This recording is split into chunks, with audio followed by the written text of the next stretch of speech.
Olá a todos, sejam muito bem-vindos a mais um podcast do Cine7, edição de número 73. Eu sou Caio Pimenta, editor-chefe do site de cinema independente produzido aqui em Manaus há quase 8 anos. Se você já escutou outras edições do podcast, peço desculpas, mas estou meio rouco, então não estranhe, não há nenhum efeito, é só rouquidão mesmo. E hoje nós vamos falar sobre cineclubismo na era digital, nessa era pandêmica, pegando o caso do Cinevídeo Tarumã. O Cinevídeo é o cineclube da Universidade Federal do Amazonas e um dos mais antigos, o mais antigo do Amazonas e um dos mais antigos também do país. Para essa conversa, eu recebo aqui o atual coordenador do Cinevídeo Tarumã, o professor doutor Luiz Santana. Professor, tudo bom com o senhor? Tudo certinho, boa noite, pessoal. Prazer estar aqui com vocês. Professor que assumiu o posto do professor Tom Zé, Antônio José Vale da Costa, que é uma lenda da UFAM, uma lenda do cinema amazonense. Queria saber do senhor, antes da gente... A gente vai conversar bastante, saber como é que foi essa transição, mas queria saber... O senhor chegou aqui em Manaus em 2019, vindo de um concurso, o senhor morava em São Paulo. Eu queria que você contasse essa história rapidamente. E como é que foi já assumir um projeto que, como eu falei, é um dos mais antigos da Universidade de Extensão, né, da Universidade Federal do Amazonas, e que é coordenado por uma pessoa que é extremamente querida, uma pessoa que tem uma história no cinema amazonense. O senhor ficou assim nervoso, preocupado, meu Deus do céu, qual é essa missão que eu tenho pela frente? Como é que foi para o senhor assumir o Cinevídeo? Foi um grande desafio, né? Mas que eu aceitei de bom grado, né? Até porque o cinema é algo que me encanta, né? E diferente do professor Tom Zé, né, que me passou o bastão lá em 2019, quando eu cheguei, né? Terminei o doutorado em ciência da informação, vim para a UFAM, né? No concurso que teve para o curso de arquivologia e sempre pesquisei cinema, documentação audiovisual, linguagem audiovisual, né? Então eu sempre estive mais por trás da técnica do cinema, né? Dos produtos do cinema e do audiovisual do que da própria estética, né? E das obras cinematográficas daquelas que a gente vê, né?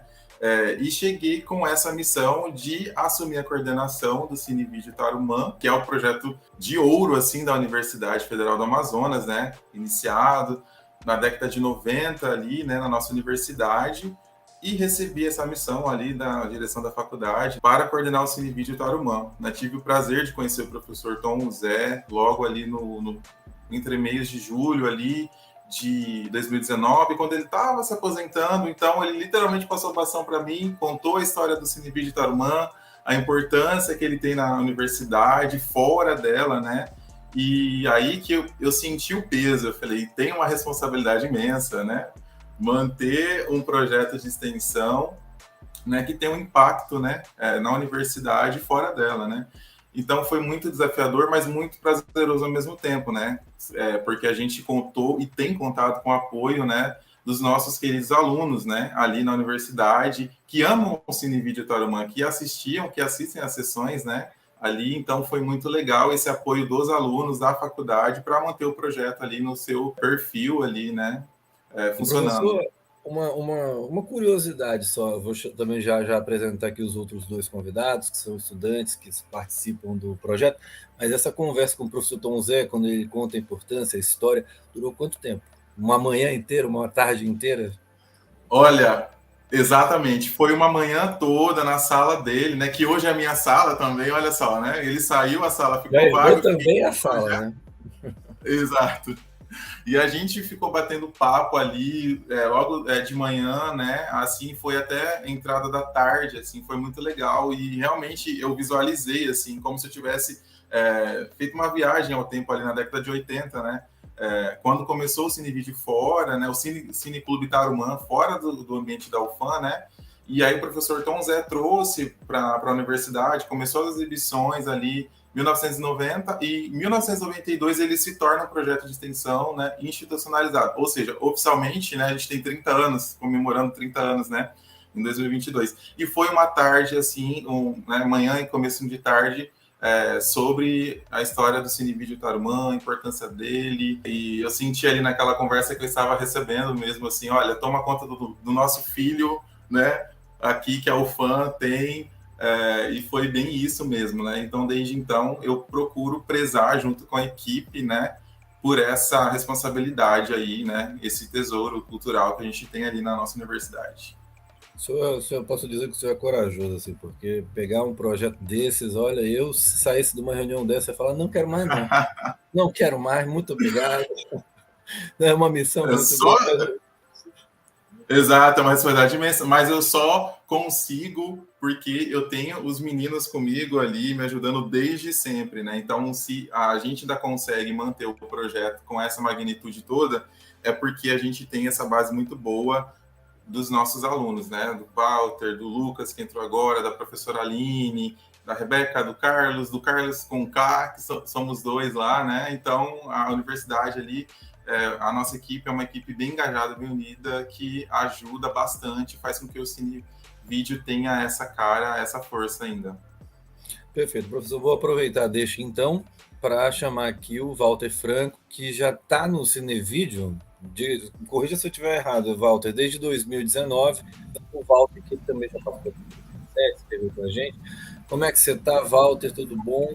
Conta rapidamente, em breves momentos, como é que foi a tua chegada no Cinevídeo. Você já era um cara cinéfilo, aí foi bater na porta da sala do professor Tom Zé, agora do professor Luiz. Como é que foi essa chegada e o que você fazia lá inicialmente?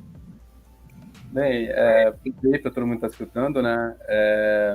Tô no projeto desde 2017, né? Entrei na época que o professor Tom Zé era o coordenador ainda.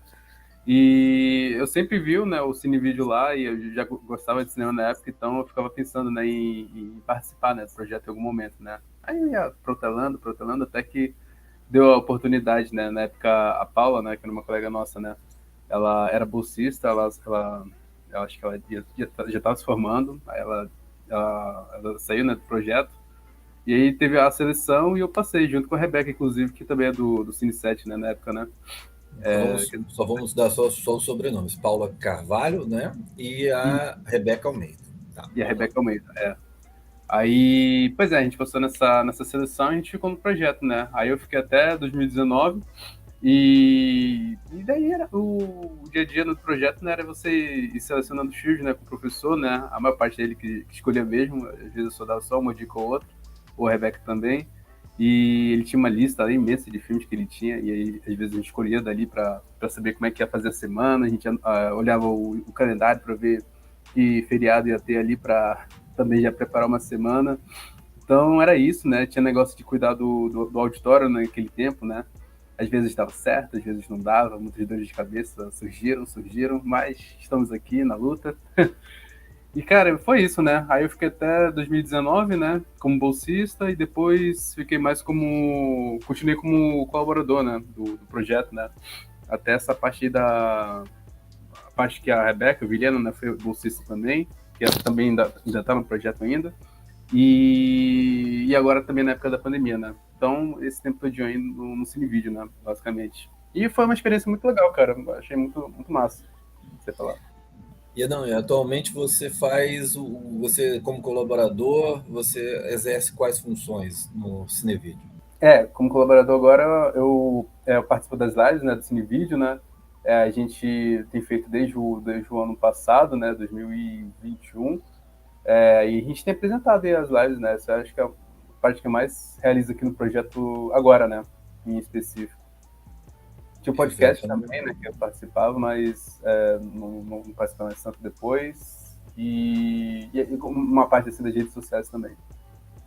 Perfeito, então. Então, as lives você já comanda então, sempre que as pessoas entrarem. Aliás, todos os links que a gente for falando aqui hoje estão na descrição, tanto no YouTube quanto nos agregadores de podcasts que a gente tem, que o Cine7 participa, Spotify, Google Podcasts e o Deezer também.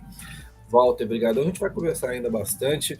Agora eu vou receber o Lucas Bandeira, que lá, se você já é inscrito no Instagram do Cinevídeo, se você não é já, se inscreve, você com certeza vai ver o rosto do Lucas.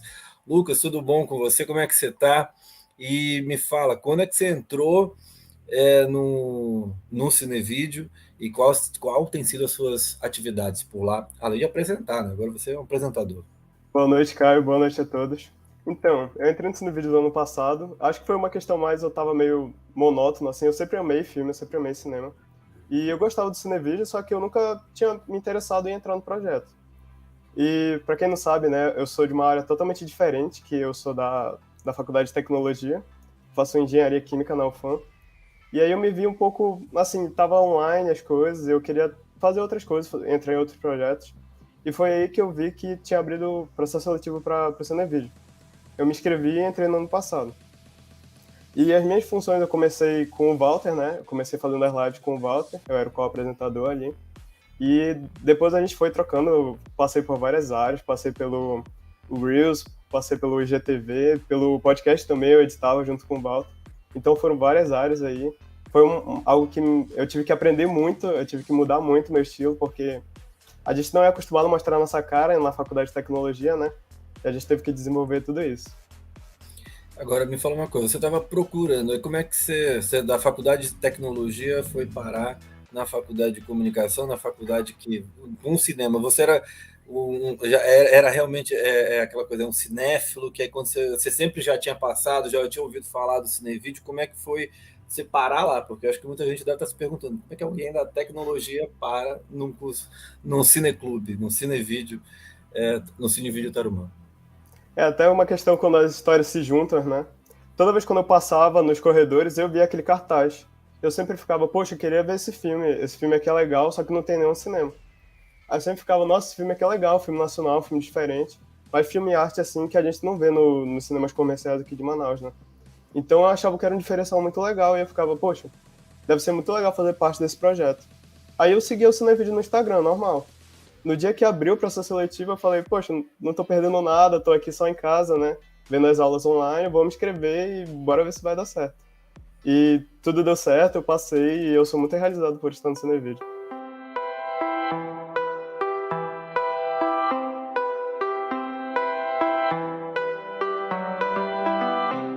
Vou só fazer um panorama rápido aqui do cineclubismo em Manaus, num artigo que a professora Celda Vale da Costa, que é a maior pesquisadora, junto com o professor Narciso Lobo, sobre o cinema no Amazonas, ela fez, e está no Nave, o fã, estou deixando também o link na descrição, ela conta que o primeiro cineclube aqui em Manaus foi o Cine Manaus, em 1921, foi criado pela Associação dos Ex-Alunos do Colégio Dom Bosco. Eles promoviam sessões aos domingos e, enfim, eram produções que, como o colégio era católico, tinham essa questão de filmes religiosos, né? Mas, ao com o tempo, eles foram abrindo um pouco mais e já em 1924, 3 anos depois da fundação, eles já fizeram sessões para a comunidade, abertas para todo mundo. Esse cineclube, o Cine Manaus, durou até 1940. Nos anos 60, surge muitas atividades, né? Surgem muitas atividades cineclubistas. Aí tem o Cineclube Banco do Brasil, que tinha a coordenação do escritor Francisco Vasconcelos, Cineclube Dom Bosco, com Márcio Souza, Humberto Mauro, que o José Gaspar, que teve a revista, foi o criador da revista Cinéfilo aqui em Manaus, que teve 4 edições, né? Ele geria esse Cineclube Humberto Mauro, que eram frequentado por intelectuais, advogados, enfim, pela elite daqui do Amazonas. E uma curiosidade, nos anos 70, quem comandou este cineclube, foi um dos curadores, foi o professor Tom Zé, justamente ele. O cineclube terminou nos anos 90, e a gente também teve Cineclube Silvino Santos, que foi de 72 a 74, com José Gaspar. O Grupo de Estudos Cinematográficos, que ficou conhecido por ser o responsável pela força que o cinema amazonense, o cinema aqui na região, teve ali nos anos 60, né? Com Cosme Alves Neto, o próprio Márcio Souza, o Joaquim Marinho também chegando ali, Carrane, por aí vai. E aí, o Cinevídeo Tarumã, na verdade, ele começa com este nome nos anos 90, mas tem o seu embrião ali nos anos no final dos anos 70, com o início dos anos 80, e a professora Celda, nesse artigo, que eu recomendo para todo mundo que leia, quem quiser saber de história e política também, porque o Cineclube ele surge num momento de reabertura política, né, do país, com a anistia, o processo lento, gradual, e que a gente está vendo aí até hoje, né? O que deu essa história. Aí, o Cineclube, ele surge como Cineclube Tarumã, que tem esse embrião e que ele faz várias ações aqui em Manaus, nessa luta, nessa questão de descentralizar, levar o cinema para os bairros de Manaus, com exibição gratuita de filmes, com essa questão até política mesmo, entre eles o Jari, do Jorge Bodansky, que foi um filme que teve apoio do ACEL, do professor Tom Zé. Enfim, o Cinevídeo Tarumã, o Cineclube, na verdade, o Cineclube Tarumã, ele exibiu em 1981, chegou a exibir 105 filmes em Manaus, a maioria, sendo 40 deles inéditos, incluindo o Encoraçado Potequim, um clássico da história, lutou pelo tombamento do Cine Guarani, e aí viveu altos e baixos. No final dos anos 80 chegou a ter suas atividades suspensas, mas voltou como Cinevídeo, já dentro da estrutura da UFAM Cinevídeo Tarumã, como a gente conhece hoje, ali nos anos 90. Então eu quero saber, e aí eu posso expandir para todos vocês três, mas começo com o professor Dr. Luiz Santana, que qual é o papel de um cineclube, professor? Qual é o cerne, aquilo que vocês observam que um cineclube, ele sendo na digital, sendo físico, seja um híbrido, ele precisa ter? Quais são as conversas norteadoras quando vocês se reúnem, que vocês falam, a gente tem que ter isso em mente, esse é o nosso foco? Engraçado que essa pergunta é muito interessante, né? Porque de fato foi ela que eu quis, junto com a equipe, manter, né, essa essência do cineclubismo, que é de fato formar pensamento crítico através da linguagem cinematográfica, né? Então é de fato incutir esse pensamento crítico, né, através da exibição de filmes fora do circuito comercial, né, justamente para poder de fato formar indivíduos que possam, né, ter o senso crítico aí apurado, aguçado, para de fato fazer esse movimento de contracultura, né, através da educação por meio do cinema, né? Então essa é a essência que a gente não se preocupa em não perder, né, do cinevídeo, justamente fazendo essas exibições, trazendo o pessoal do mundo do audiovisual, do cinema, né, que está aí, principalmente amazonense agora, né, nessa pegada da pandemia, que a gente teve mais possibilidades de encurtar as distâncias, né, então a gente sempre preza por isso, né, por formar o pensamento crítico através, né, do diálogo com os produtores, atores, enfim, mas sobretudo com a exibição dos filmes, né, fora do circuito, que promovem o indivíduo essa capacidade de pensar fora da caixa, literalmente, né? Então a gente preza por isso, por manter essa essência do cineclube ali no Cinevídeo. E para vocês, Walter, Lucas, vocês têm essa proximidade com os estudantes, a galera mais jovem? Como é que vocês sentem essa questão do cineclube, né? Até aproveitando, vocês estão trabalhando, hoje a gente está vivendo uma revolução com streaming, com YouTube, com várias mídias. Como é que vocês observam que o cineclube pode atuar dentro, olhando na geração de vocês? Cara, eu acho que esse negócio como você disse, né, dos streams, né, ele traz muitas possibilidades, né, de pessoas assistirem diversos filmes, né, mas é mais isso, né, a pessoa, ela vai lá e escolhe, né, mas não tem uma curadoria por trás, né, e muitas vezes o cineclube, né, o olhar dele passa por essa questão da curadoria, né, quando a gente escolhia os filmes, a gente pensava muito em pensar na temática, né, e também pensar em filmes que trouxessem algum debate, alguma relevância, né, porque ia ser mostrado naquela semana, né? Então, acho que passa muito por isso, né? E a forma como afeta o pessoal mais jovem, né, às vezes, né? Aí vai muito naquele campo do depende, né? Tipo assim, gente que já é muito próximo, assim, de cinema, então se sente mais próximo de assistir diversos filmes, né? Desde anos 60, a filmes mais recentes. E tem outra galera que, bem, vai assistir mais o que ela se sente mais no agrado, né? De filmes de conforto, filmes nesse sentido, né? Não que seja ruim, né? Acho que o cinema, a parte do cinema é que consegue abarcar todos esses campos, né? Assim, tem muita distinção, né? muitas vezes a tarefa do Cineclube talvez seja também compreender, né, esse olhar do público, né? Perfeito. Professor, eu queria que você falasse rapidamente, a gente estava conversando antes da gravação, falando um pouquinho da transição, como ela aconteceu e tal. Eu estou falando agora da transição, além do professor Tom Zé, que o senhor já deu a deixa, mas eu falo dessa transição para o digital. Quando o senhor assume 2019, ainda pega um iniciozinho de 2020, em que a gente ainda não estava nesse sufoco da pandemia. Essa visão que vocês colocaram de trazer o Cineclube o Cinevídeo Tarumã também para o digital, ela já estava no cerne daquilo que quando o senhor começou a pensar no que seria o novo Cinevídeo ou os novos caminhos que ele poderia tratar, ou foi uma coisa que a pandemia fez acontecer, as circunstâncias levaram a isso? Na verdade, foi o casamento disso tudo, né?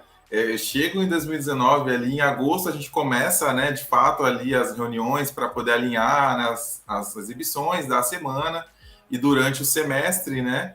E aí, né, nessas reuniões a gente previa, a gente precisa usar, né, as redes sociais mais para poder ampliar né, a divulgação do cine. E a gente tinha esse movimento, sim, de povoar aqui, né, o ambiente digital, né? E 2020, era para 2020, né? Essa ideia mais de fato explorar esse ambiente. E aí, o que aconteceu em 2020? A pandemia, né? A gente nem chegou a exibir nada em 2020, né? Então, a última exibição nossa foi ali começo de dezembro, se eu não me engano, com a temática de filmes natalinos, né? E, né, começou a pandemia, 2019, em março, a gente já não podia mais ir para a universidade. Foi então que no segundo semestre de 2020, os meninos, né, e a equipe, né, eles simplesmente tomaram a iniciativa de dizer: professor, o que nós vamos fazer agora, né, com o Cinevídeo, né? E foi aí que a gente começou com esse movimento de pensar como seria a atuação do Cinevídeo nesse novo formato, né? E aí surgiu o formato que a equipe desenvolveu, né?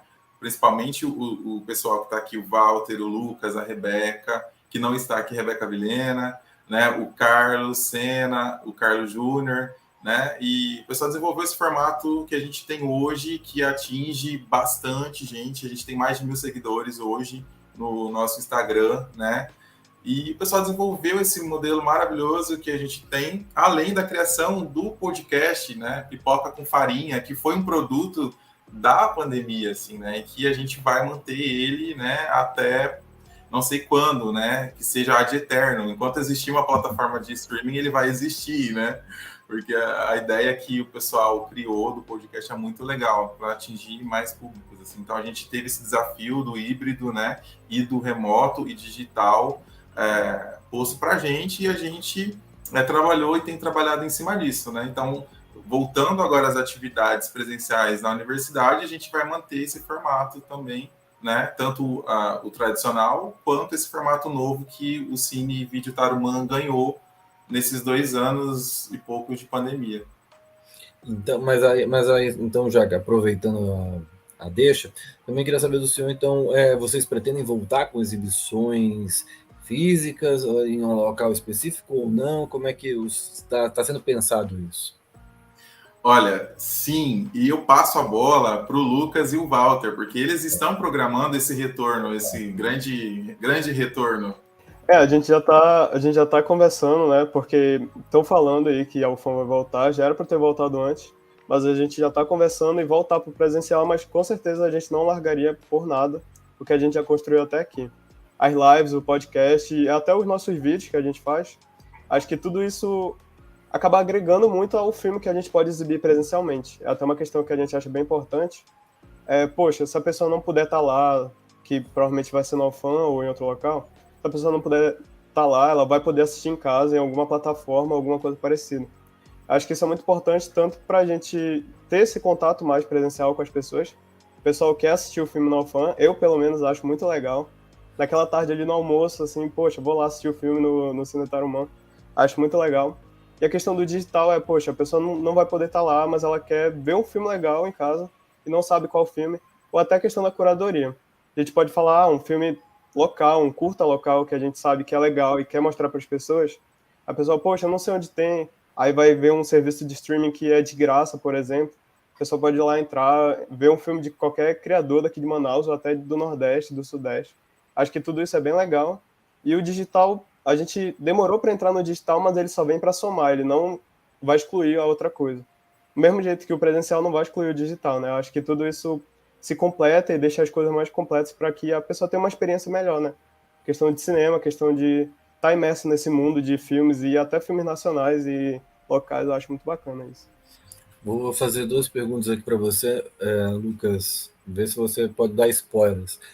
A primeira, tem alguma previsão de quando vai ser, tipo, primeiro semestre desse ano, a volta do presencial ou não, segundo semestre?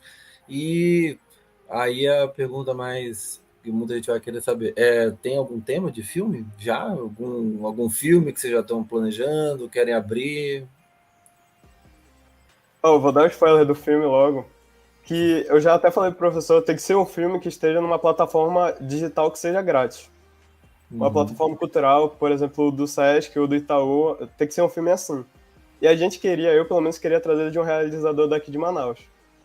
Não vou citar nomes aqui para não já deixar cravado, mas que seja um realizador de Manaus, que a gente já tenha entrado em contato, provavelmente, né? Que a gente conheça e que tem filmes que sejam bons que a gente queira mostrar, né, para as pessoas.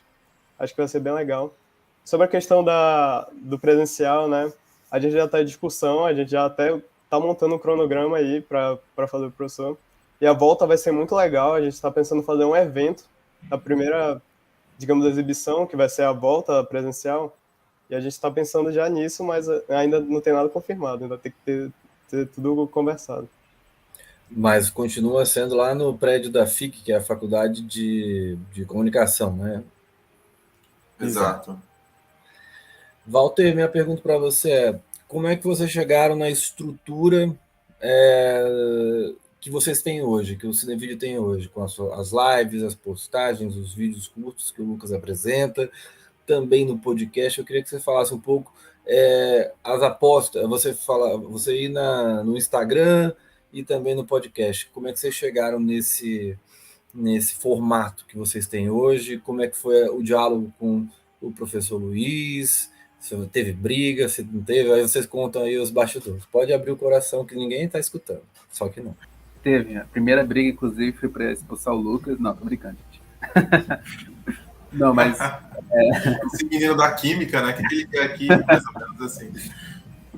Não, mas a ideia das lives, né, surgiu mais porque na época da pandemia, né, teve aquele boom de lives, né, no Instagram, né, então a gente decidiu entrar nessa onda também, né, vamos por assim dizer, mas também porque casava muito com que o Cinevídeo também poderia contribuir, né, porque essa questão do cineclube, né, uma das coisas que é o foco dele também é gerar debate, né, e dentro do que a gente fazia no UFAM, muitas vezes não rolava muito essa parte do debate, né? Era mais as exibições dos filmes, né? E com as lives isso dava para ser realizado, né? Tanto que a gente conseguiu chamar várias pessoas, que já confesso até que a gente... Tem gente que a gente achou que nunca ia aceitar e aceitaram, assim, de primeira, assim, de boaça, assim, e foi até um choque muitas vezes. Por exemplo... Daqui, por exemplo, o Diego, eu, por exemplo, achei que ele não ia, de primeiro não ia, por exemplo, a Isabela ou o Bernardo, que foram os primeiros, assim, que a gente chamou, porque, tipo, era uma coisa muito, a gente achava que não ia gerar tanta coisa assim, mas eles estavam super de boa, foi muito legal. E nacional, né, tipo, o Del Cardoso, do Cabeça de Negro, a gente conseguiu chamar ele, a gente conseguiu chamar os meninos do Inferninho, cara. Foi muito legal também, foi uma semana muito boa essa. A gente conseguiu chamar também o pessoal da crítica nacional também, né, que também colaram também. Então, a gente conseguiu chamar bastante gente, né, que aceitou, né, participar das lives, e deu para discutir bastante, né.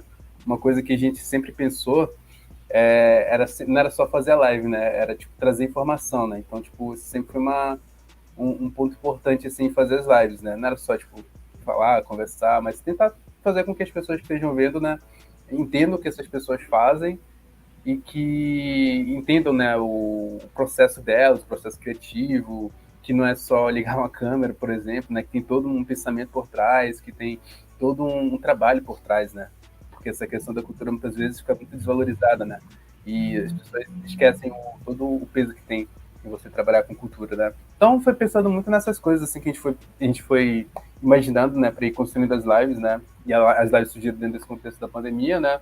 E estender essa questão do debate, né, do cineclube, né? E aí os outros processos, os outros produtos foram simplesmente surgindo, né? O foco era as lives no início, mas depois a gente foi expandindo, né? Veio o podcast, né, depois, né, com uma forma de gerar mais conteúdo, né? Veio os vídeos, veio o Notícias da Semana, né, que o Carlos Sena apresenta, veio e o Lucas também apresenta também o Notícias da Semana. Aí depois veio os vídeos de curiosidade e por aí foi indo, né?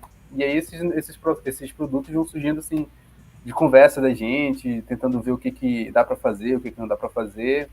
E nessa ideia do professor Luiz, né, ele deixa muito aberto para a gente, né? Ele dá muita liberdade para a gente ir criando e produzindo, né? A gente só chega com ele e fala assim, olha, tem isso aqui, pode ser? Na hora das vezes, Exatamente. aí ele Eles vai dão as fazendo. cartas, literalmente. A gente só fala, Mas, ok. mas aí, professor, como é que funciona a dinâmica, assim, quando os meninos têm as ideias, os projetos, como é que funciona o papel do professor nesse diálogo, nessa... não sei se é uma coisa assim, tipo, faça e depois a gente vai analisando, vai vendo o que funcionou, o que não funcionou. Como é que funciona essa dinâmica no acompanhamento dos alunos durante esse processo do cinevídeo? A gente tem, né, reuniões sempre no final do período, no começo do período, para definir as estratégias, né? Ali, plano de publicação. E durante esse período que a gente não tem reuniões, né? Que é o período que o pessoal vai, de fato, ali ter as ideias, né? Além daquelas que a gente já planejou. E na reunião, é mais para os meninos, né? A equipe apresentar para a gente o que eles pensaram para o cinevídeo, né? Então a gente, enquanto coordenação, deixa muito aberto, né, para que eles apresentem ideias para a gente, né? Então eles apresentam a ideia para a gente analisa ali, vê se é execuível, aprovado e, né, sem barrar a ideia de ninguém, entendeu? Então a gente trabalha nesse sentido, bem no clima de parceria ali, né? Não é aquela coisa do coordenador e dos outros professores de impor, ó, vocês vão fazer isso nesse dia, dessa forma, não. A gente sempre, né, promove o diálogo ali do que a gente pode fazer em prol do cine, mas tendo aquela questão central, né, da essência do cineclube, né? E eles, em cima disso, eles trabalham na programação, no que a gente pode fazer para atender a essa essência, né? E trazem para a gente, e a gente só ali mesmo que corrobora as ideias, né? A programação e acontece, né? E aí vocês veem o resultado, né? É mais nesse sentido colaborativo que as coisas acontecem aí nos bastidores, né? Por exemplo, um exemplo de como funciona, né? A gente tem 2 novos alunos voluntários, né? Que é o Eros e o Gabriel. Nesse processo aí de escolha dos voluntários, eles que fizeram esse processo todo, eles desenvolveram o processo de seleção, eles fizeram as entrevistas, eles escolheram, né? E aí só apresentaram para a gente, professor, esses são os 2 novos voluntários, né? Porque o coordenador precisa encaminhar para a reitoria de extensão esses 2 novos alunos para poder incluir, né, ali na Proeste, para depois receber certificação certinho. A gente só fez isso, entendeu? Então, eles fizeram todo esse processo, desde escolha, entrevista, né, planejar, tudo. Então, a gente trabalha bem dessa forma, assim, bem colaborativa. E assim, vocês estavam falando de lives marcantes, eu queria que vocês falassem, assim, teve alguma assim que vocês ficaram as preferidas de vocês, assim. E também queria já aproveitar depois que vocês falassem sobre a participação do público, como é que tem sido as pessoas durante as lives, se elas são participativas, são mais tímidas, como é que funciona, se você já tem uma dinâmica para puxar a conversa com as pessoas, como é que funciona? Queria que vocês falassem primeiro, então, os favoritos de vocês, aqueles que foram legais, e depois essa participação do público. As minhas favoritas, eu acho que foram mais questões que eu vi muito que a pessoa tinha uma história muito interessante para contar. Por exemplo, a do Lucas, que é o diretor da A Beira do Gatilho, ele contou para mim e pro Walter, né, toda a história dele, de como foi os curtas antigos dele. E, nossa, ele falava que os curtas dele, ele teve que ir de porta em porta para bater, para pedir renda para poder fazer o filme, sabe? e a gente nem passa pela nossa cabeça que ele teve que fazer tudo isso. E a questão da gente entender mesmo o filme dele, qual era a ideia que ele queria do filme. Porque a ideia que ele tinha do filme era baseada em várias coisas. E a gente, nossa, é verdade, tem muita cara disso, tem muita cara de filme Bang Bang, só que O Homem Silencioso tem muita cara disso. E a outra que eu lembro bastante foi a do Zeud, porque a gente tinha uma ideia do filme, e ele meio que disse que a ideia nossa era realmente aquela, porque o filme O Buraco, né, pra quem não sabe, tem toda uma história por trás, é todo um simbolismo. Igual o Mother do Aronofsky, ele tem todo um simbolismo do buraco, da criança, da mãe, do pai, e ele explicando isso pra gente foi muito legal, achei muito interessante. E agora o Walter pode falar das estrelas, né, que ele já entrevistou. Cara, então, assim, de lá acho que eu gostei bastante. Eu gostei muito do Bernardo com a Isabela, porque foi uma das primeiras lives, né, que a gente fez, né? E acho que na época ele tinha. Não lembro se ele ganhou o prêmio em 2020 ou 2021. Mas eu lembro que tava. 2020, né? Mas tá bem recente nesse negócio do prêmio, tá? Então, pra mim, assim, quando a gente foi fazer a live, foi até com o Lucas, né? A gente fez essa live, né? Aí tinha aquele negócio, né? Pô, o cara ganhou um prêmio, vamos entrevistar ele agora. Tipo, sempre batia até bate, inclusive, esse nervosismo, né? Mas ficou muito legal a live e deu pra entender muito o que ele queria, né, com o filme, né? Como ele produziu o filme, né? Ele falava muito sobre essa questão dos editais, que era coisa que a gente sempre gosta, né, de puxar, né, nas lives, né? A Isabela também puxou muita coisa legal. Então, essa foi uma live muito boa que a gente fez. As lives do Del, né, que eu já comentei aqui, eu achei muito legal também, porque foi uma coisa, assim, muito fora da caixa, assim, pra gente, né? Foi muito legal. A gente mandou uma mensagem pra ele no Instagram, ele simplesmente respondeu e ele topou, super de boa, assim. E ficou muito massa a live, cara, ficou muito massa. Eu lembro só que o Carlos, que é muito fã do filme dele, ele não conseguiu participar da live por causa de um problema, aí ficou marcado por isso também. E a live com o Pedro Jorge também, que ficou muito legal também, que é o do Inferninho, né? Também comentei aqui. Porque ele fez o filme junto com o Rafael Martins, né? E o filme depende muito dessa dupla deles, né? Tanto da direção quanto do roteiro, né? E eles dialogam muito bem, assim, os caras têm uma música também muito boa. Então deu pra conversar bastante. Então essas são umas lives assim que eu lembro assim, de cabeça que gostei bastante, né? De fazer, né? De produzir e tudo mais. E qual era a outra pergunta? Participação do público. Porque o cineclube tem muito disso. O cineclubismo, ele depende das pessoas dialogando, conversando e tudo mais. Queria saber de você, depois o professor pode também falar, sobre como é que vocês têm buscado essa interação com as pessoas para que, de fato, o cineclube ele acabe exercendo aquilo que é uma das suas principais funções, né? Sim. Nas lives a gente tem. Eu lembro que isso foi uma questão, né? De como manter o público, né? Então a gente já pensava muitas vezes o roteiro para deixar uma parte lá, para as pessoas irem perguntando e a gente respondendo, né?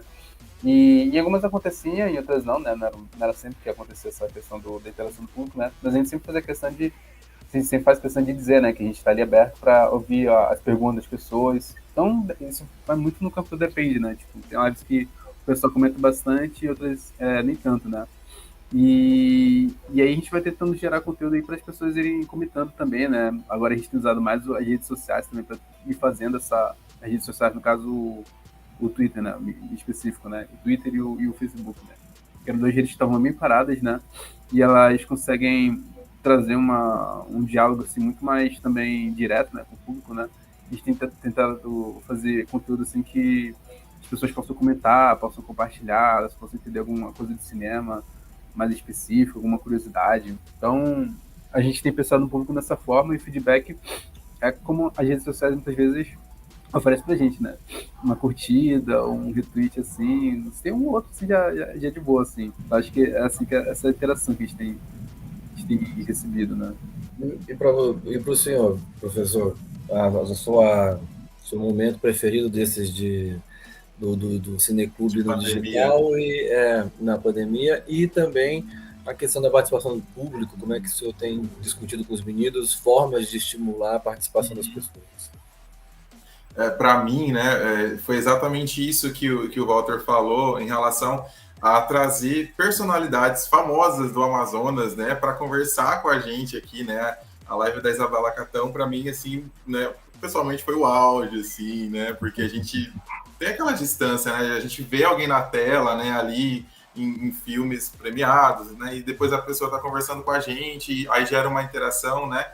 E acho que o resultado disso, de a gente utilizar uma curtida, caixinha de pergunta, comentário, enfim, conversar com o público ali através dessas ferramentas, né, que o Instagram, que uma hashtag, enfim, proporciona, mostra, né, essa quantidade que a gente ganhou de seguidores, né? Então isso teve um efeito muito grande. Então a gente utiliza desses meios para poder de fato gerar esse engajamento, esse diálogo, né, por meio dessas ferramentas para poder de fato estimular ali as conversas, né, tendo como foco os filmes, enfim. Então a gente cresceu muito por conta dessa interação, né, que a gente foi criando com o público ali que acompanhava a gente, né? E as notícias da semana, os programas semanais que o pessoal criou também foi muito legal, uma maneira de manter o engajamento, né?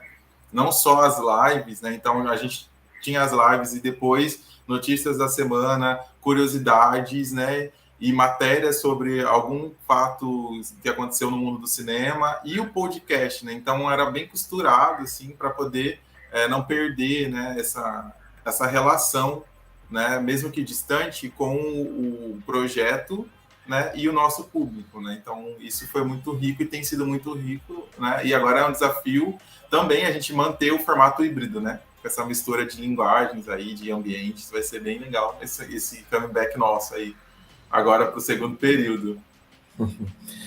Professor, queria, assim, eu também trabalho na UFAM, trabalho na TV UFAM, e muitas vezes a gente ouve falar, assim, eu já escutei muito isso, né, principalmente na pandemia, antes da pandemia, quando a gente podia conversar com muita gente na rua e tal, e as pessoas falavam que há um distanciamento entre o meio acadêmico, a universidade, com a sociedade de modo geral.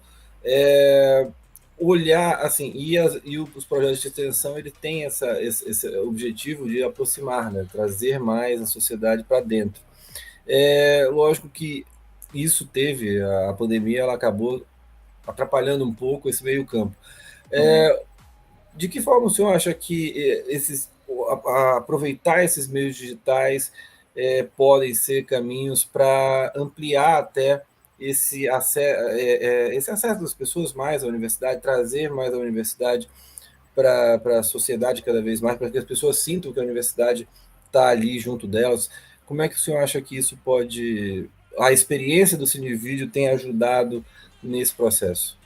Com, né, a pandemia, isso ficou evidente, né, que a gente conseguiu trazer esse caráter extensionista de sair dos muros da universidade, né, através das redes sociais, né? Se a gente já tinha isso no mundo físico, né, vamos dizer assim, como, por exemplo, Cine7, são pessoas que frequentaram, foram bolsistas voluntários, né, do nosso projeto. Então, isso é um reflexo, né, um resultado da ação extensionista. E aí no mundo digital, isso ficou muito mais forte através do alcance que as redes sociais têm, que a interação que a gente promoveu e promove aqui nas redes sociais. Isso ficou mais fácil de encurtar essa distância, né, entre a comunidade docente e os discentes e a comunidade em geral, né? E como, né, a gente sempre trabalha com essa questão de proximidade, pelo menos dentro desse projeto nosso, né, de participar, discutir, conversar, né? As decisões são tomadas de forma colaborativa, né? Então isso acaba promovendo esse encurtamento de distância aí entre a comunidade acadêmica, a discente e a extensão, né, que são a comunidade ao entorno aí da universidade. Então a gente mantém isso usando as redes sociais, né? E com certeza quando a gente voltar com as exibições aí lá no auditório Narciso Lobo, vai ser muito mais próximo, porque a gente já criou esse relacionamento, né? Então as pessoas vão ter vontade de conhecer o Cinevídeo no mundo real, né? Vamos dizer assim. Então vai ser legal. Então a gente está empolgado com essa expectativa altíssima aí, nesse ano que a gente completa 30 anos oficiais aí de existência do Cine. Queria saber de vocês três. Vocês falaram muito de lives, produzir, assim, sobre artistas do Amazonas, Isabela Cartão, Lucas Martins, o Zeude, Souza, Bernardo Abinader. De que forma vocês pensam que o Cineclube pode trabalhar nessa questão da divulgação, no debate do cinema amazonense? É um objetivo de vocês? Como é que vocês pensam isso? E de que forma o que já aconteceu até o momento clareou isso para vocês? Até pergunto assim, vocês já tinham esse conhecimento todo do cinema amazonense? Foi se descobrindo? Como é que se revelou essa situação para vocês? Deixo aberto para os três. Posso começar aqui. No meu caso, eu não conhecia nada do cinema amazonense, não conhecia nada do cinema local. Eu gostava muito do cinema nacional, mas do cinema local não conhecia nada. E quando a gente foi fazendo as lives, eu vi que é muito importante a gente ter essa comunicação com o produtor local. E até algo que a gente, posso dar até um spoiler, que a gente quer trazer, que a gente tem nas lives, que seria a interação desse produtor, que ele cria, roteiriza, ou ele até atua e está envolvido nessa área, com o público geral, que geralmente não existe isso. Geralmente você não tem ele indo num canal, por exemplo, e falando com o público. Não existe essa interação.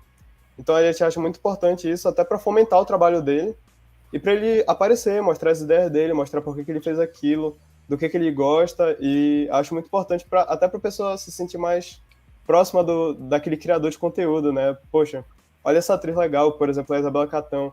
Pouca gente sabe que ela já teve novelas da Globo, por exemplo, em minisséries e séries. E, pô, é muito legal ver uma atriz assim no nosso estado e apoiar ela e seguir o conteúdo que ela cria. Acho muito importante tudo isso. E até para abrir a mente das pessoas, por exemplo, ninguém conhece as coisas daqui, ninguém sabe que existe isso, fica olhando só para fora, para os Estados Unidos ou para o Japão ou outros países. E a gente tem ouro aqui na nossa terra, ouro aqui no Amazonas, e a gente quer mostrar para as pessoas esse ouro e mostrar que tudo isso é importante, tudo isso é cultura, uma cultura diferente que elas não costumam ver. Eu já tinha uma ideia, assim, de realizadores, né, mas mais diretores e diretoras, né, tanto por causa do Cine 7, né, da época que eu já participei do Cine 7, como também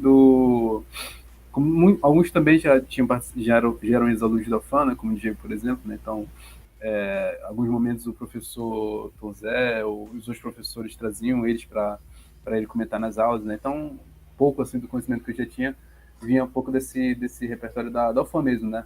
Então, eu já tinha uma ideia assim, de diretores e diretoras, né, que daqui da região, mas isso é uma coisa, né, mas aí quando você pensa em fazer uma live, aí você tem que começar a pensar nos outros também, né, como você vai programando as lives, né, então você vai pensando em outros atores, em outras pessoas importantes do cinema. Então você vai pensando em outros atores e pessoas importantes aí do cinema local, né, que vão participando, né, pra gente ir chamando para as lives, né. Então isso ajudou bastante também a expandir um pouco sobre as pessoas que fazem, né, o cinema daqui, né.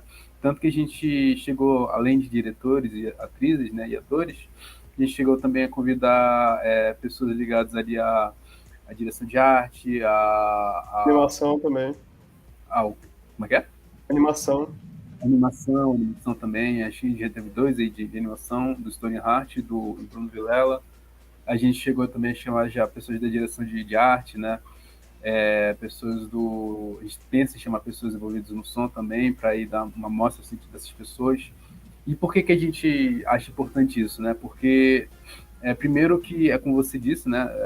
Essa questão de não só a gente conhecer, mas também o nosso público conhecer, quem faz o cinema, né, quem produz o cinema daqui local, né, e além disso, aí já uma das pretensões, né, que eu tinha, pelo menos quando a gente chegou a pensar, né, nas lives, né, era de deixar justamente isso também gravado, né, e uma forma até mesmo de memória, né, porque é muito importante que também se tenha registro, né, dessas conversas, né, assim como os podcasts do Cine 7, por exemplo, se tornam um registro, assim, do que está acontecendo agora no momento, importante para o Cine 7, nas lives a gente tinha essa noção, né, de que se pudesse deixar ali registrado as pessoas que produziam cinema nesse momento aqui no Amazonas, né.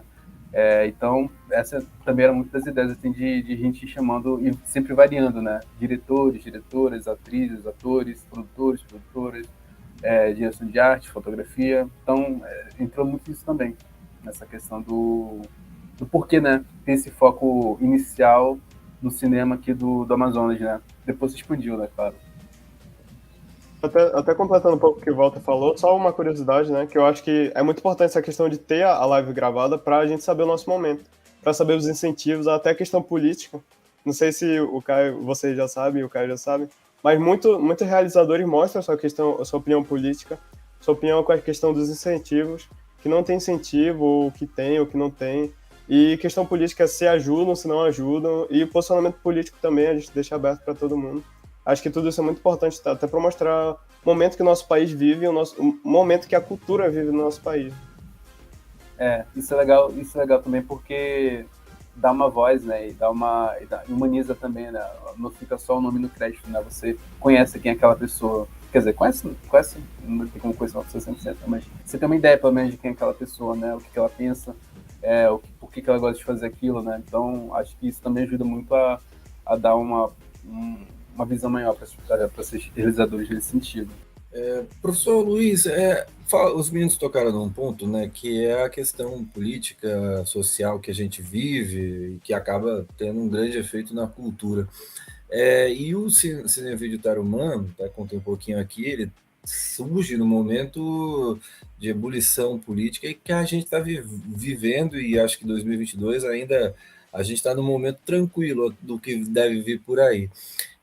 Diante disso, assim, o Cineclube, neste espaço, dentro de uma universidade pública, e com toda essa história, o cinema sendo importante a gente, tanto de transformação como também sendo afetado pelas políticas públicas, como é que o senhor pensa o Cineclube inserido nesse contexto e como é que ele pode contribuir ainda mais para a sociedade num período tão importante do país, como a gente vai ter, já que vocês estavam falando que a ideia também, além do campo digital, vocês voltarem novamente, e ainda bem, com o campo físico. Então, dentro desse contexto tão conturbado que a gente vive, qual o senhor considera que seja a missão, os desafios que vocês vão ter aí, dentro desse aspecto político, cultural, social que a gente tem, educacional mesmo, que o Cineclube vai estar inserido? Bom, nesse momento, né, é interessante, né, porque ele faz esse caminho, né, ele surge nesse momento de repressão, né, e hoje a gente está também num certo modelo de repressão não tão escancarado assim, né, mas a gente vê uma política de desmonte da cultura, da educação, enfim, de tudo aquilo que é direito social, né, e do cidadão brasileiro.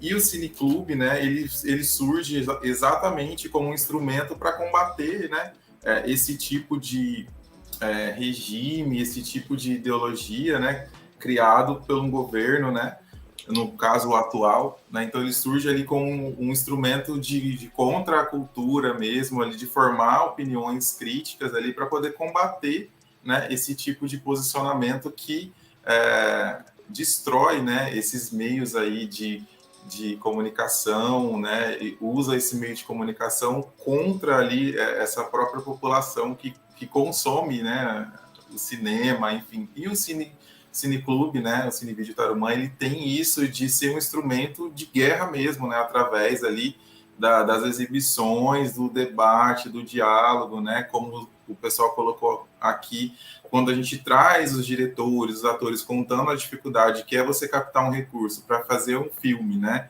Então a gente já vê que não há política, né, ali pública que apoie o cinema nacional, quanto mais o cinema regional, né? A gente sabe que no mapa do Brasil, a região norte e nordeste, ela praticamente não existe, né, aos olhos de determinados governos, né? Então a gente sabe que não tem investimento em cultura, enfim, a gente sabe que tem todo esse tipo de desmonte acontecendo, né? E quando a gente, a partir do cinema, né, através dele, a gente consegue formar esse senso crítico ali em quem participa, ali no nosso público, de uma forma geral, a gente sabe que em algum momento ele vai ser um instrumento, né, um agente de mudança nessa sociedade aí, né? Então ele atua como um agente de mudança em contextos adversos e de repressão, né? Então essa também é a nossa essência, manter isso, né? Formar indivíduos para combater esses ambientes de repressão, de cortes e desmontes aí que acontece, né, no nosso país.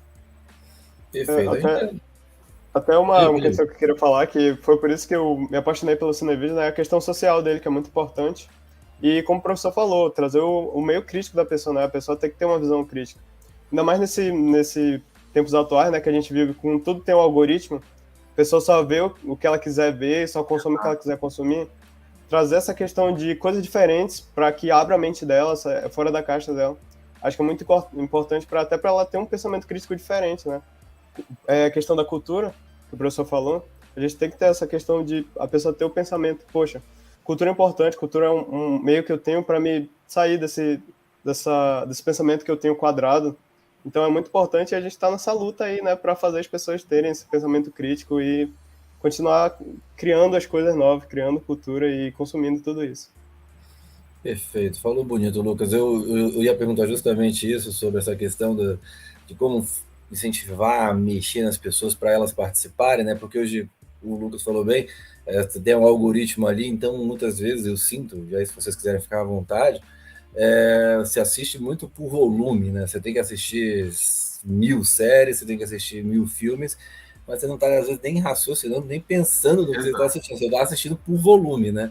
E os algoritmos ajudam, as pessoas já faziam isso antes também, né? Não vamos achar que isso foi criado agora.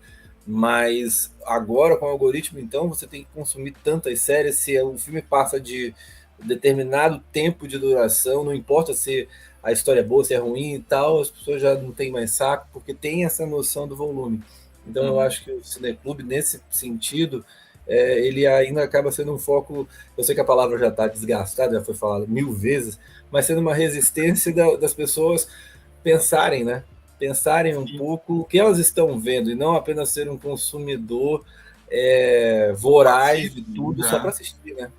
A gente pode perceber, né, pelo próprio WhatsApp, né, quando cria a aceleração de áudios, essas coisas, né, em 2, 3 velocidades, né, é só para a gente cumprir esses requisitos, assim, né, de quantidade, né, preciso estar dentro dessa lista, né, e penso através dos algoritmos ali mesmo, né, então eu deixo os meus rastros ali nesse ambiente digital, o algoritmo mapeia e, né, pensa por mim. Então o Cineclube, ele faz exatamente movimento contrário, esse movimento de contracultura, para poder romper com isso, né? Promover de fato ali o pensamento crítico no público.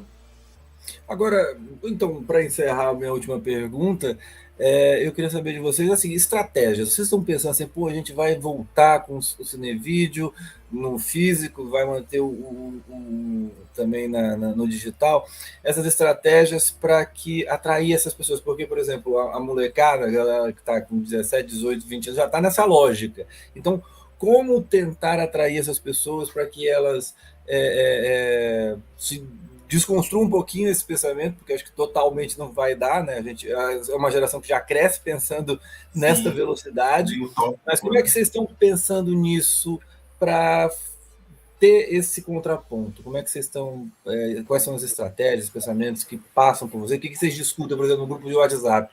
Quando vocês estão ali, aquele grupo que às vezes vocês estão falando, pensando ideias, o que nesse sentido vocês estão pensando para tentar atrair essas pessoas que já estão numa outra linha, às vezes até de pensamento, vocês estão tentando fazer calma, segura um pouquinho, vem para cá, vamos discutir, vamos pensar o que a gente está vendo.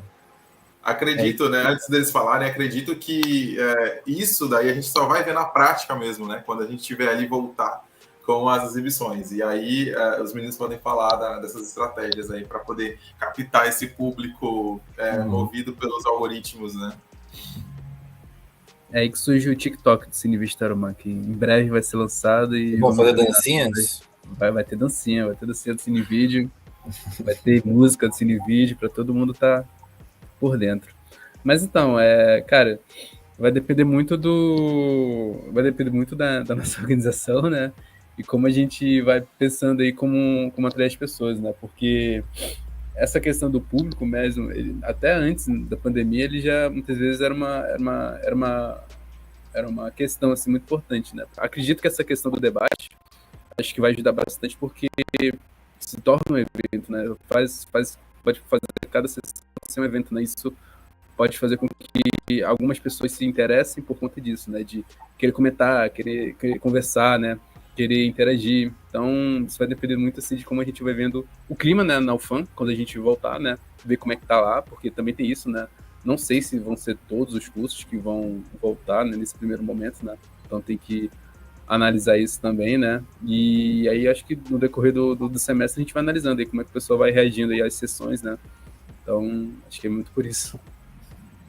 Falando da minha parte, né, uma parte eu já pensei um pouco, eu até falei pro Walter, aqueles Reels que eu apresento e que eu mesmo faço o roteiro, eu fiz pensando no TikTok, porque a gente precisa desse imediatismo. O professor até falou, questão dos áudios rápidos, né? As pessoas de hoje em dia não querem, vou ver um trailer de 2 minutos. Não, elas querem ver 3 fotos e um áudio rapidão e, poxa, já sabe se quer ou não ver aquele filme, por exemplo. Nem o trailer Então, mais escapou. Né? Nem o trailer, mas eles querem ver, né? Então eu me inspirei muito nisso, fazendo os Reels, e eu acho que a gente tem que ter uma estratégia assim, que seja algo rápido, que seja chamativo, e que chame a pessoa para dentro do cinema para a pessoa ver aquele filme. Por mais que ela goste ou não do filme, pelo menos ela tá ali absorvendo o que o filme tem para passar. Mas é muito disso, eu acho que é a questão de ter esse primeiro contato que seja bom e que seja chamativo para as pessoas, né? Porque hoje em dia, vídeo de 2 minutos, 1 minuto e meio no TikTok é o que faz sucesso. E filme de 3 horas, 3 horas e meia, ninguém quer ver no cinema. Então, acho que é muito disso, sabe? Acho que a gente tem que criar a curiosidade na pessoa e a intenção de, poxa, eu fiquei intrigado com esse roteiro, fiquei curioso, poxa, eu vou me emocionar nesse filme. Eu quero ver esse filme, mas como é que a gente vai chamar a pessoa? Tem que ser desse jeito mais rápido, mais, né, atual. Até o Cannes fez agora uma parceria com o TikTok, né? Porque realmente é o novo recurso. É difícil fazer coisa assim, pelo menos para mim. Mas para quem já está imerso nesse meio, é muito mais fácil, muito mais prático fazer um vídeo de 1 minuto ali e bombar, ter 1,5 milhão de visualizações e 300 mil likes, por exemplo. Perfeito, então. Gente, quero agradecer muitíssimo tudo que vocês querem saber sobre o Cinevídeo Tarumã, também os perfis do professor Luiz, do Lucas e do Walter, estou deixando na descrição. Walter, brigadão, voltando aqui ao Cine 7. Queria que você falasse, então, por favor, certinho, quando é que vão as lives ao ar, como é que é a periodicidade de vocês, se você já tem algum cronograma, se você pode adiantar aí alguma coisa de novidades para a gente. Então, Caio, as lives, né, elas vão... A gente tenta sempre manter as quartas, né, as quartas-feiras, mas aí depende muito dos interessados, então às vezes acontece na quinta ou na sexta-feira. Mas a ideia é que seja sempre as quartas-feiras. Toda semana tem live, né? A gente vem tentando manter essa periodicidade, tem dado certo, né? E sempre nessa coisa, né? De ir chamando pessoas aqui do cinema local, quando é possível, pessoas já do cinema regional, mesmo aqui dos outros estados aqui da Amazônia, né? E depois o cinema nacional, né? Então, e sempre a gente sempre tenta manter o horário ali de 8 horas, né? Quando é de um horário de outro fuso horário às 7 horas. Então, esses são 2 horários que a gente faz as lives, sempre pela noite, então. E acredito que quando as pessoas forem escutar esse podcast, né, já vai estar ao ar, né, a nossa live com a Malu Dassi, né, que a gente vai fazer e que a gente vai falar com ela sobre o filme Depois da Princesa, né, que é um filme ali que fala sobre a primeira senadora, né, a compor o Congresso Nacional, né, depois da Princesa Isabel, né. Então, fica a dica aí para quem quiser saber um pouco mais aí sobre a história da política, né? A gente está falando muito de política hoje, então tá aí um filme que vai falar, né, sobre justamente esse tópico de política, né, e realizado por uma diretora aqui local, tá? Então, essa é a periodicidade da live e já é uma dica aí para o pessoal ir assistir depois. Perfeito, Walter. Brigadão pela participação e já estão convidados aí para a live no Instagram. Lucas, também prazer imenso conhecê-lo. Queria que você falasse sobre o podcast e também sobre as suas aparições das notícias, né? Quando é que sai, como é que é a divulgação de vocês, por favor. Então, o nosso podcast está em hiato agora, porque a gente está mudando o formato dele, vai ficar um pouco diferente. Acho que o Caio sabe como é difícil editar um podcast, e o nosso a gente dava o sangue no podcast a gente tinha 4 horas de gravação bruta, por exemplo, e a gente tirava 1h30, 2 horas, então era muito complicado. Mas eles vão voltar, a gente já até fez o cronograma, já sabe como vai ser o formato, já tem as pessoas e a gente só falta gravar, já tem até o tema do podcast, só falta gravar. E vocês podem ouvir os episódios antigos, né, Pipoca com Farinha, no Spotify e todos os agregadores de podcast. E eu apareço lá no Cinevídeo Tarumã aos finais de semana, nos Notícias da Semana, eu gravo, às vezes eu edito. todo final de semana tem as principais notícias do cinema local, do cinema mundial, né? E eu também faço indicações. Eu faço o Reels com 3 indicações toda semana sobre temas variados. Filme nacional, filme internacional. E essa semana já vai ter vídeo novo, geralmente é nas quarta-feiras. E o Notícia da Semana é final de semana, sábado ou domingo. Perfeito, então. Então, o Lucas está sempre presente lá. Agora, uma dica do podcast, grava com roteiro e grava com até 2 horas. Não faça de gravar direto e tenta gravar certinho, bonitinho, sem muitas interrupções, porque senão aí o coitado do editor. Mas a gente grava com roteiro, fica mais... A gente faz roteiro para todos os... Essa é a parte triste. A gente faz roteiro todos os podcasts. Eu tento gravar certinho, bonitinho, o máximo que você conseguir direto, que te ajuda, porque editar podcast é chato, que dói. A conversa é legal, o editar que é chato. Mas obrigado, Lucas. Professor, obrigado. Eu quero agradecer também a sua presença, muito obrigado pela disponibilidade. E queria que o senhor falasse, por favor, na despedida também, os nomes de todo mundo. Se o senhor lembra assim, de cabeça, eu sei que é muita gente, mas se eu pudesse falar os nomes de todo mundo que participa do Cinevídeo, só para a gente fazer esse registro também aqui. Vamos testar a minha memória agora. Eu que agradeço, Caio, né, a participação aqui. Muito obrigado pela oportunidade da gente falar do Cinevídeo Tarumã, que é um projeto tão importante, né, para o fã e para a comunidade aqui de Manaus, né? Então, vamos lá. Esse que vos fala, Luiz Santana, Walter Franco, Lucas Bandeira, Rebeca Vilhena, Carlos Sena, Carlos Júnior, Aline Lira, Camila Leite, Gabriel Bravo e Eros Marcelo. Isso. Olha aí. Essa é a nossa equipe, Cinevídeo Tarumã, o fã. Perfeito. Sua memória está ótima, então foi preciso. Se fosse eu, já tinha esquecido um monte aqui.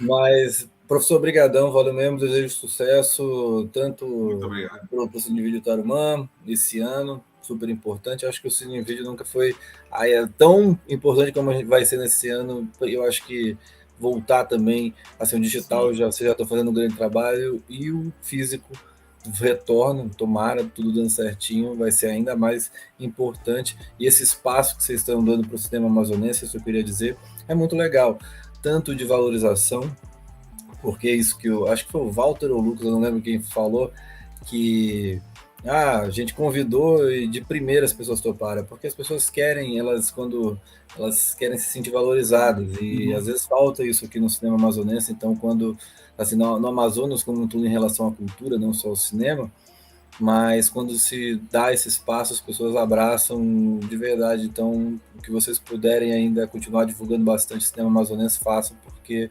precisa. Infelizmente, ainda é um cinema de muita qualidade, como vocês têm visto, né? Quem faz e quem também acompanha o Cine7 sabe, mas ainda pouco conhecido da própria sociedade. Então, desejo tudo de bom mesmo para vocês. É um projeto querido, eu não fui voluntário, eu tive o meu projeto paralelo, mas é um projeto que passou muita gente boa e continua com outras pessoas tão boas quanto. Muito obrigado a todos vocês, professor Luiz, Walter e Lucas, e até o próximo podcast, ainda sem tema da edição 74. Mas até semana que vem a gente dá um jeito. Muito obrigado a todos e tchau. Tchau, tchau. Tchau, tchau.